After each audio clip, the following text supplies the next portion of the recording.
Welcome to Wilden legal solicitors. আপনি কি ইউকেতে রেসিডেন্সিয়াল অথবা কমার্শিয়াল প্রপার্টি কেনা বা বিক্রি করার কথা ভাবছেন আর এজন্য একজন দক্ষ এবং অভিজ্ঞ সলিসিটার খুঁজছেন? এক্ষেত্রে উইলডেন লিগ্যাল সলিসিটার্স হতে পারে আপনার বিশ্বস্ত বন্ধু। উইলডেন লিগ্যাল সলিসিটার্স একটি ল সোসাইটির conveyancing quality scheme accredited solicitors firm. আমাদের সলিসিটারদের রয়েছে রেসিডেন্সিয়াল কনভেন্সিং এবং কমার্শিয়াল লিজ ম্যাটারে কাজ করার দীর্ঘদিনের অভিজ্ঞতা। আমরা ইউকের অধিকাংশ হাই স্ট্রিট ব্যাংকগুলো সহ ছোট বড় প্রায় সকল ল্যান্ডারের প্যানেলভুক্ত সলিসিটার্স ফার্ম। আমাদের সলিসিটারদের দীর্ঘদিনের অভিজ্ঞতাকে পুঁজি করে আমরা অত্যন্ত দৃঢ়তার সাথে বলতে পারি যে আমরা আপনার কনভেন্সিং কাজটি অত্যন্ত দক্ষতার সাথে কম সময়ের মধ্যে এবং কম্পিটিটিভ প্রাইসে করে দিতে পারবো। আমাদের সার্ভিস আপনি একটি বারের জন্য হলেও যাচাই করে দেখুন। আশা করি আমরা আপনাকে অবশ্যই সন্তুষ্ট করতে পারবো এবং আপনি ভবিষ্যতে নিশ্চয়ই আমাদেরকে আবারও ইনস্ট্রাকশন দেবেন। William Legal, Your trusted law firm.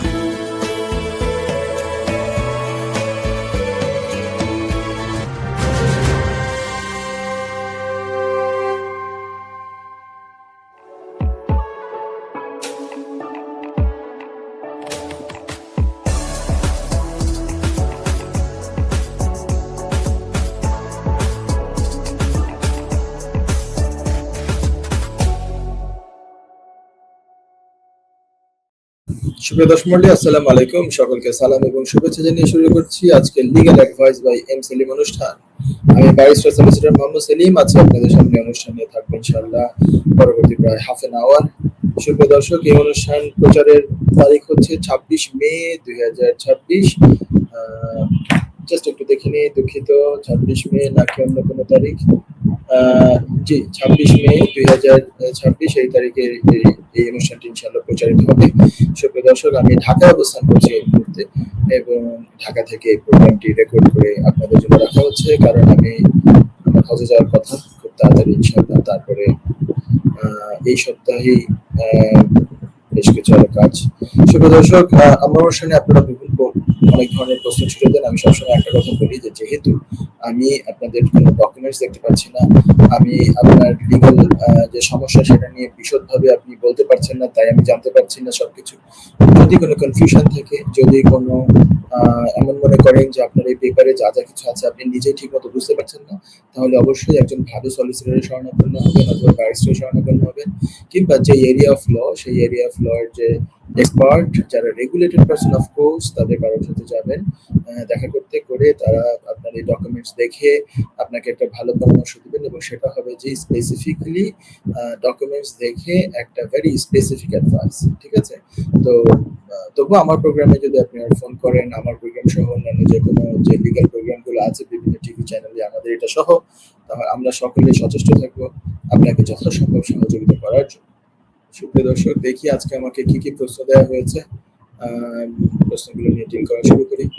প্রশ্ন হচ্ছে প্রথমটা, আসসালামু আলাইকুম ভাই। ওয়ালাইকুম আসসালাম। আমার পরিচিত একজনের ভিসা মেয়াদ শেষ হয়ে গেছে প্রায় 5 বছর আগে।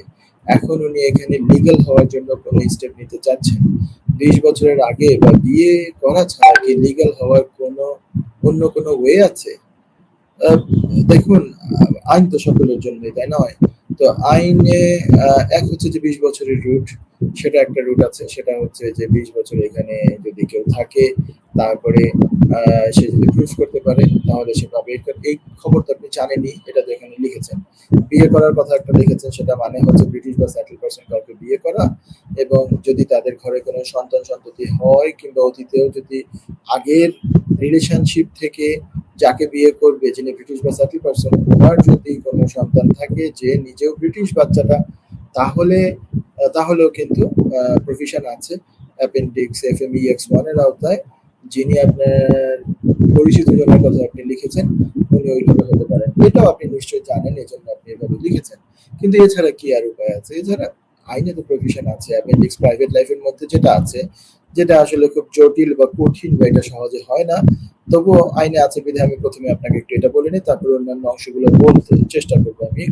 এক নম্বর হচ্ছে যে বলা আছে যে 20 বছরের কম যাবত আছে এবং ওনার বয়স 25-এর বেশি কিন্তু হতে হবে, হ্যাঁ, এবং 20-এর বছর নাই, ধরেন 10 বছর আছে, 12-14 বছর যাবত আছে, এরকম আছে ব্যক্তি। মাঝখানে তো স্টে আছেন, লিগালি নাই। তো এই ব্যক্তি একটা জিনিস ওনাকে 20 বছরের কম হলেও যদি একটা জিনিস উনি প্রুভ করতে পারেন, তাহলে ভিসা হওয়ার স্কোপ আছে। সেই জিনিসটা কি? সেটা হচ্ছে যে তার উনি যদি দেশে ফিরে যান, ওনার যে দেশ সেই দেশে যদি ফিরে যান, তাহলে উনি ইনসারমান্টেবল অবস্টাকলের মুখোমুখি উনি হবেন। এটা হচ্ছে মানে যে ল্যাঙ্গুয়েজটা ব্যবহার করেছে তারা, এটার বাংলা অর্থটা সাধারণ ভাষায় যদি বলি, সেটা হচ্ছে যে বিশাল সমস্যার সম্মুখীন হবেন দেশে গেলে। সমস্যা বলতে ওই অ্যাসাইলাম রিলেভেন্ট সমস্যা না, যে তার life will be in danger, মানে অবস্টাকল গুলো আছে, যে বাধার সম্মুখীন হবেন বিভিন্ন ধরনের বাংলাদেশে এসে বা ইয়েতে এসে। সাচেস ধরেন কেউ বললো যে আমি এখানে, আমার এমন এক পরিস্থিতি যে আমার এখানে দেশে গেলে আমার থাকার মতো একটা জায়গা নেই, কারণ দেশের সাথে আমার কোনো টাইজই নাই, যোগাযোগ নেই, আমার বাবা মা বা কারোর সাথে আমার যোগাযোগ নেই। অথবা কারো যদি এমন হয়, আল্লাহ না করুক, যে তার পরিবারের কেউই নাই, উনি একা, ওনার একটা কোনো এক সময় ঘর ছিল, সেটা ভেঙে চুরে শেষ হয়ে গেছে, ঘরই নাই, ভেঙে গেছে কোনো কারণবশত, নদীর কারণে হতে পারে, ঝড়ের কারণে হতে পারে, ছোট ঘর ছিল, হোয়াটসএভার, বা কেউ দখল করে নিয়ে নিয়েছে, এটা ফেরত পাওয়ার সম্ভাবনা নাই, কিংবা আগে থেকে ওনারা ভূমিহীন বা এই ধরনের, কিংবা উনি এখানে এসে কোনো জব করার মতো যোগ্যতা উনি রাখেন না, কারণ উনি একজন ডিজেবল ব্যক্তি ধরে নিলাম, কারণ বাংলাদেশে ডিজেবল পার্সনদের প্রপারলি জব করার তো আমরা তো খুব একটা স্কোপ দেখি না আমাদের এই সোসাইটিতে। তারপরে হচ্ছে ধরে নেন উনি মেন্টালি আনস্টেবল, এমন হতে পারে, কিংবা এই জাতীয় এনিথিং কুড হ্যাপেন। ফ্যামিলিগত কিছু ইস্যু থাকতে পারে, যে ফ্যামিলির সাথে তার কোনো গুড রিলেশন কিছুই নাই, টাইসই নাই, উনি যোগাযোগই করে না, তার ইউকেতেই বেশিরভাগ টাইস জন্ম নিয়েছে, যেমন ওনার অন্যান্য ভাই ব্রাদার কিংবা আরো কেউ, সব ফ্যামিলি মেম্বার্স রয়ে গেছে ইউকেতে, দেশে আর কেউই নাই, এরকম।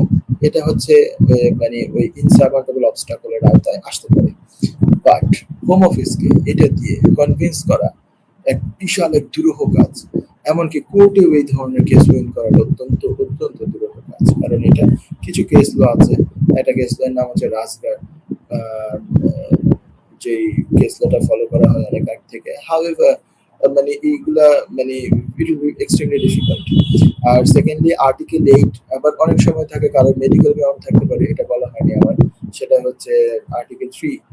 মেডিকেল গ্রাউন্ড হতে হবে, মনে করেন যে লাইফ থ্রেটনিং কোনো ইলনেস আছে, কিংবা এমন কোনো ইলনেস যেটা ট্রিটমেন্ট তার নিজের দেশে নাই, অথবা থাকলেও এটা অ্যাফোর্ডেবল না তার জন্য, মানে এটা অনেক এক্সপেন্সিভ কিছু, হিউজলি এক্সপেন্সিভ।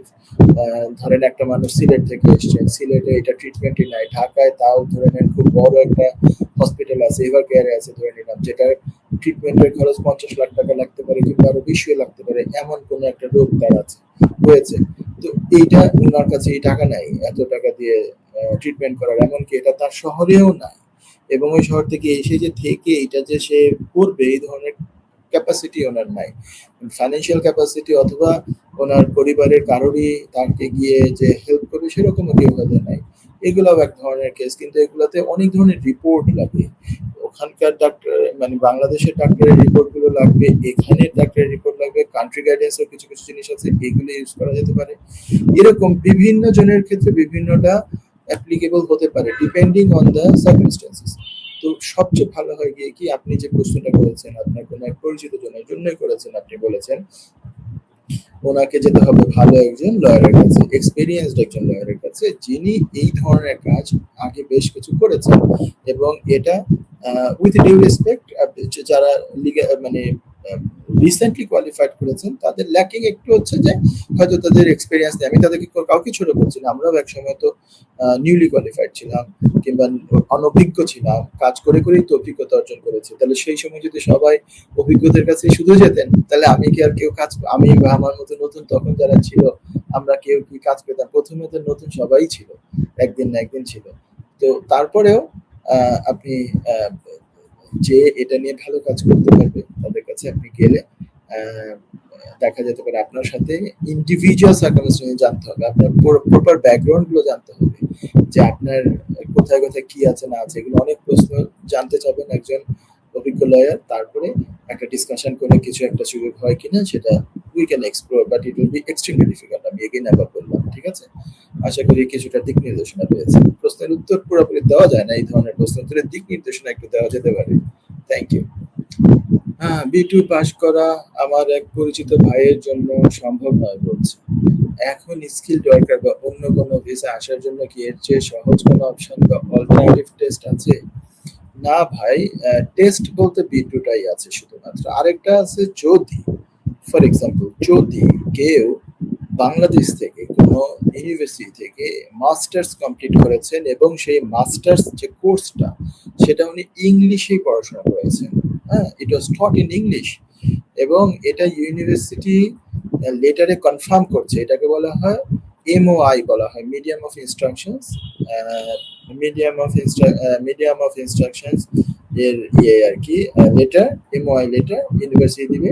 তাহলে এইগুলো যদি ঠিক থাকে, সত্যি সত্যি যদি ইংলিশে মিডিয়ামে পড়ানো হয় এবং সবকিছু এই ধরনের ডকুমেন্টস থাকে, যে সার্টিফিকেট, ট্রান্সক্রিপ্ট এবং এই লেটার, তাহলে ইউকেতে একটা অ্যাওয়ার্ডিং একটা বডি আছে, সেই বডিতে অ্যাপ্লাই করে ইয়ে করতে হয়, ECCTIS, ওকে, ECCTIS বলে একটা বডি আছে, সেই ECCTIS বডিতে আপনারা অ্যাপ্লাই করে এটা ইয়ে নিতে পারবেন।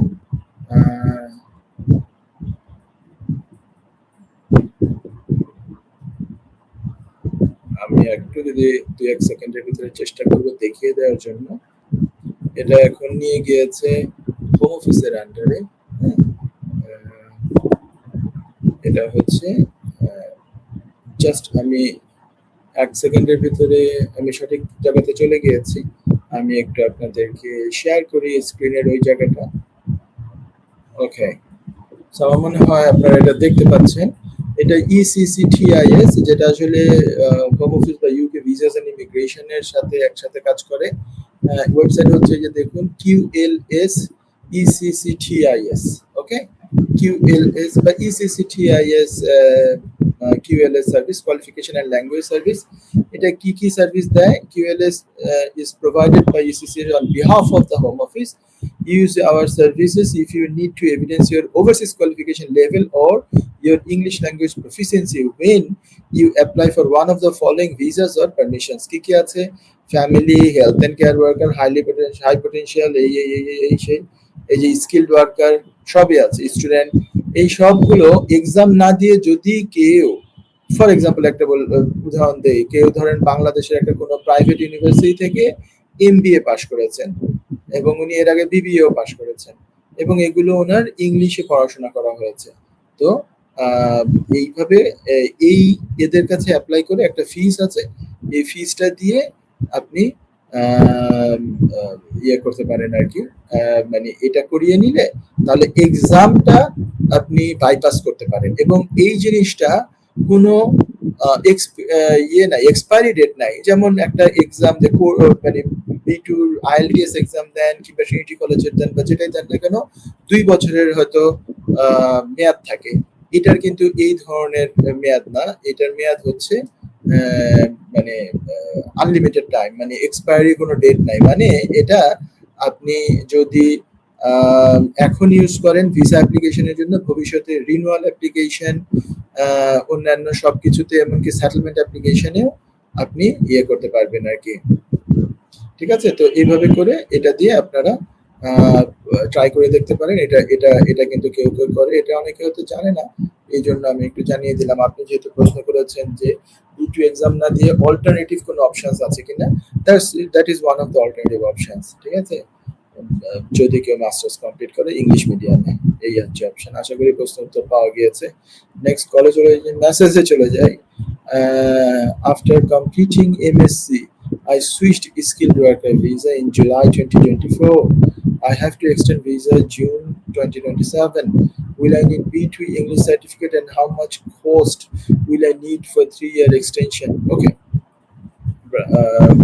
কে লিখেছেন? কাউসার আহমেদ। ওকে, সো ব্রাদার, হ্যাঁ ব্রাদার, আপনার এক্সটেনশন অ্যাপ্লিকেশনে নতুন করে ইংলিশ এক্সাম দিতে হবে না। যদিও আগের বার আপনি B1 দিয়েছিলেন, এটা নতুন করে যারা প্রথমবারের মতো স্কিলড ওয়ার্কারে ঢুকছে, যদি তার ইংলিশ দেয়া লাগে তাহলে সে মানে দিতে হবে B2, কিন্তু যে এক্সটেনশন তাকে দিতে হবে না। মোর ওভার আপনি প্রথমে আপনি লিখেছেন আফটার কমপ্লিটিং MSc, কমপ্লিটিং মিন কি আপনি পাস করে কমপ্লিট করে বলছেন, মানে সাকসেসফুলি কমপ্লিট? যদি মানে এমএসসি পাস করে থাকেন আপনি, তাহলে B1 B2 এগুলো নিয়ে কোনো মাথায় ঘামাতে হবে না রেস্ট অফ দ্য লাইফ। একেবারে সেটেলমেন্ট পর্যন্ত ইংলিশ ব্রিটিশ সিটিজেনশিপ অ্যাপ্লিকেশনেও আপনার এটাই ইংলিশটা চলবে। লাইফ ইন্টারভিউকে আলাদা দেওয়া লাগবে সেটেলমেন্টের জন্য, পরবর্তীতে হয়তো সিটিজেনশিপ দেওয়া লাগে না, একবার দিলেই হয়। কিন্তু পাস যদি করে থাকেন এমএসসি আপনি, তাহলে কিন্তু আপনার এগুলো নিয়ে মাথা ঘামাতেই হবে না। আর যদি নাও করে থাকেন B2 আপনাকে এখন আর দেওয়া লাগবে না, ঠিক আছে। আর 3 বছরের জন্য কস্ট কত হবে? 3 বছরের জন্য আপনি বলেছেন স্কিল ওয়ার্কার, 3 বছরের ভিসা ফিস আমাদের দেখতে হবে সম্ভবত 900 পাউন্ডের আশেপাশে, কারণ এটা 8th অফ এপ্রিলে এটা বাড়িয়েছে যত সম্ভব, 8th অফ এপ্রিলে বাড়িয়েছে ইউকে ভিসা ফিস। আপনি আমাকে জিজ্ঞেস যেহেতু করেছেন, আমি চেষ্টা করি আনসারটা দেওয়ার। হ্যাঁ, 3 বছরের, আনলেস আপনার যদি সেটা না হয়, ভিসা ফিস এপ্রিল 2026, ঠিক আছে। 8th অফ এপ্রিলে যেটা আমাদের এসছে 6% to 7% কোনো কোনো ক্ষেত্রে ইনক্রিজ হয়েছে। আমি আরেকবার শেয়ার করে ফেলি কুইকলি, যে একটু আগে বলছিলাম যে 8th এপ্রিলে কিছু কিছু ফিস ওরা বাড়িয়েছে। এর মধ্যে আপনি আমাকে জানতে চেয়েছেন যেহেতু আপনি ইউকের ভিতরে আছেন, তাহলে আমি সেটাতে যাই। আপনার যদি হয়ে থাকে 3 বছরের ভিসার জন্য অ্যাপ্লাই করবেন, তাহলে হচ্ছে স্কিলড ওয়ার্কার, এই যে এটা 943 পাউন্ড এখন আপনার ফি, 943, ঠিক আছে।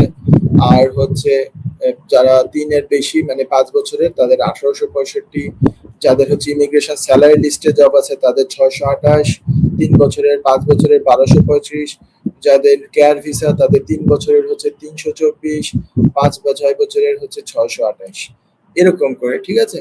সো আপনার ক্ষেত্রে আপনার জন্য আমি বলতে পারি 943 প্লাস হচ্ছে ডেফিনেটলি ইমিগ্রেশন হেলথ সারচার্জ আছে 3 বছরের 135 পাউন্ড ইন্টু 3, তার মানে 1025 পাউন্ড ইন্টু 3, তার মানে 3105 পাউন্ড। সো ধরে নেন প্রায় আপনার 4000 পাউন্ড অল টুগেদার পার অ্যাডাল্টের জন্য। ডিপেন্ডেন্ট যদি থাকে, আপনার ওয়াইফ থাকে, তাহলে ওনারও এরকম। বাচ্চা থাকলে একটু কম হবে, বা কারণ বাচ্চার yearly skill immigration health surcharge হচ্ছে 776 পাউন্ড, তো হিসেবে 3 বছরের যাওয়া হয়, ঠিক আছে। আর ফিস ওই একই। তো আশা করি মোটামুটি আপনি প্রশ্ন উত্তরটা পেয়ে গেছেন। নেক্সট প্রশ্নটা হচ্ছে 31,300, 25,000 going rate. This is the 31,000 based on 37.5 hours week. If I work 42 hours, how is the salary requirement calculated?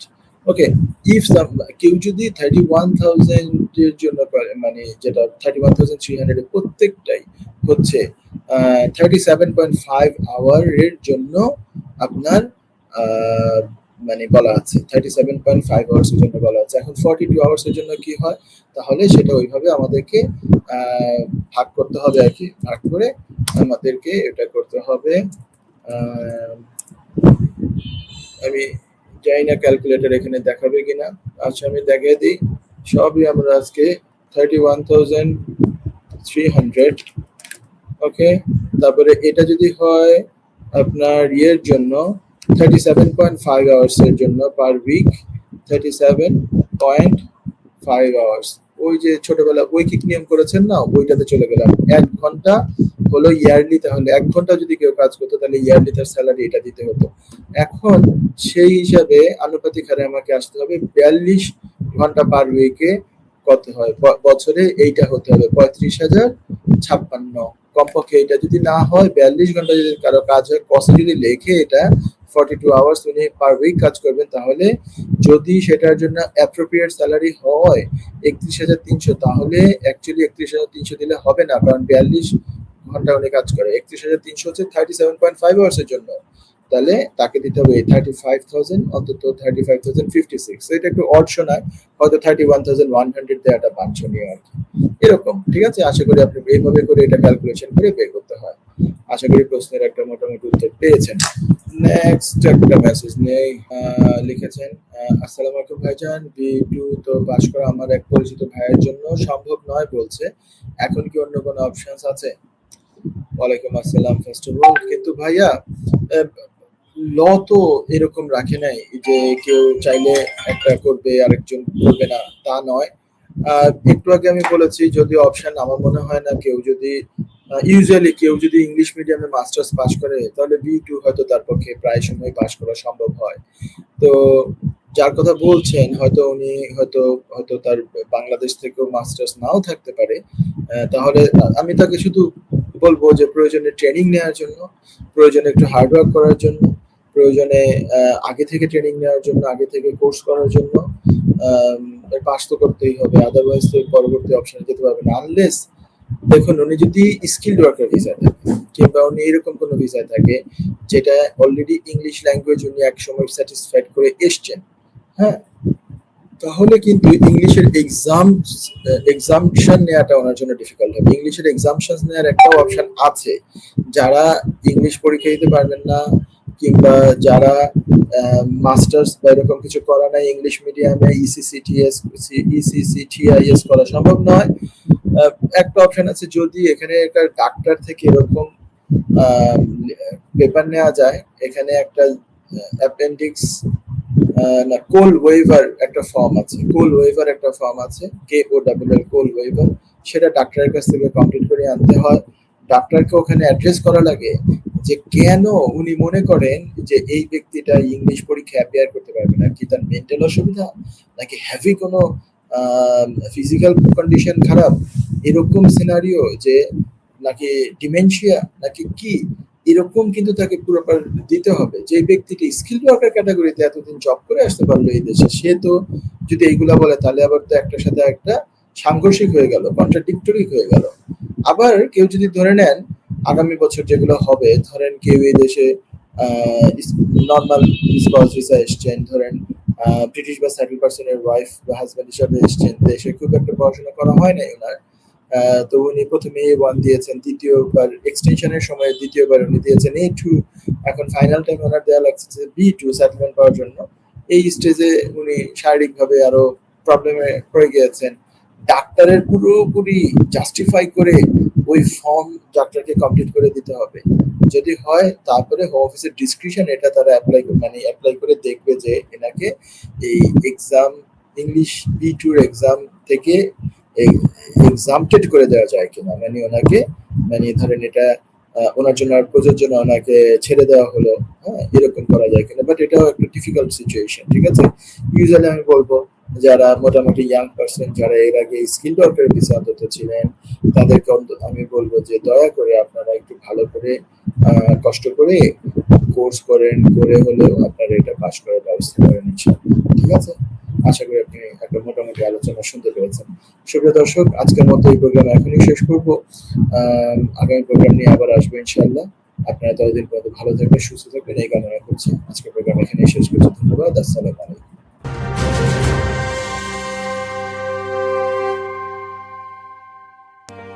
Did you know you could get free legal support for your family matters? Legal aid is available and we can help. If you're dealing with domestic abuse, child custody disputes, or navigating a separation or divorce, you may be entitled to legal aid and not even realize it. At Wilden Legal, we support our clients through life's most challenging times. We offer legal aid for a wide range of family matters, from non-molestation orders and custody disputes, to financial remedies and care proceedings. Don't let legal costs stop you from getting the help you deserve. Get in touch with Wildan Legal today for expert legal advice and support. Your trusted law firm.